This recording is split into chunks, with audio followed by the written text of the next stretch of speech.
എപ്പോഴാണ് നിങ്ങൾ ബിസിനസ് തുടങ്ങേണ്ടത്? സോഷ്യൽ മീഡിയ ഒരു ഗ്രൂപ്പിൽ ഇങ്ങനെ ഒരു ചോദ്യം ഞാൻ കണ്ടു. കൊച്ചിയിൽ ഇത്ര സ്ക്വയർ ഫീറ്റ് റൂം കൊടുക്കാനുണ്ട്, ഇവിടെ എനിക്ക് തുടങ്ങാവുന്ന ബിസിനസ് സജസ്റ്റ് ചെയ്ത് തരാമോ? ഏതോ ഒരു യുവാവ് ചോദിച്ചിരിക്കുന്ന ഒരു ചോദ്യമാണ്. നിങ്ങൾ ആലോചിച്ച് നോക്കുക, ഏതെങ്കിലും റൂമിലേക്ക് വേണ്ട കാര്യങ്ങൾ നടക്കുന്നതിനല്ല ബിസിനസ് എന്ന് പറയുന്നത്. നിങ്ങളുടെ കയ്യിൽ ഈ സൊസൈറ്റിയിലെ ഏതെങ്കിലും ഒരു പ്രോബ്ലത്തിനുള്ള സൊല്യൂഷൻസ് ഉണ്ടെങ്കിൽ അത് മാർക്കറ്റിംഗ് ചെയ്ത് ആളുകളിലേക്ക് എത്തിക്കാനുള്ള കഴിവും അല്ലെങ്കിൽ ടീമും നിങ്ങൾക്കുണ്ടെങ്കിൽ അപ്പോഴാണ് നിങ്ങൾ ബിസിനസ് സ്റ്റാർട്ട് ചെയ്യേണ്ടത്.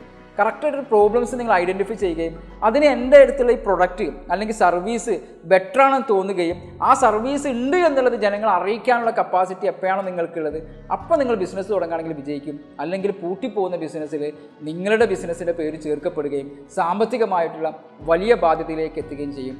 മറ്റൊരാളുടെ കീഴിൽ എനിക്ക് ജോലി ചെയ്യാൻ താല്പര്യമില്ല, അവിടെ അപ്പുറത്ത് ഇതേപോലെ ഒരു ഓപ്പർച്യൂണിറ്റി റൂംസ് ഉണ്ട്, അല്ലെങ്കിൽ എൻ്റെ ഒരു ഫ്രണ്ട് തുടങ്ങിയ ബിസിനസ് വിജയിച്ചിട്ടുണ്ട്, ഇതൊന്നും കണ്ടിട്ട് നിങ്ങൾ ബിസിനസ്സിലേക്ക് ഇറങ്ങരുത്. നിങ്ങളടുത്ത് ശക്തമായ ആശയവും അത് ആളുകളിലേക്ക് എത്തിക്കാനുള്ള കപ്പാസിറ്റി ഉണ്ടാകുമ്പോഴാണ്, അല്ലെങ്കിൽ അതിനുള്ളത് പഠിച്ചതിന് ശേഷമാണ് ബിസിനസ്സിലേക്ക് ഇറങ്ങേണ്ടത്. Thank you.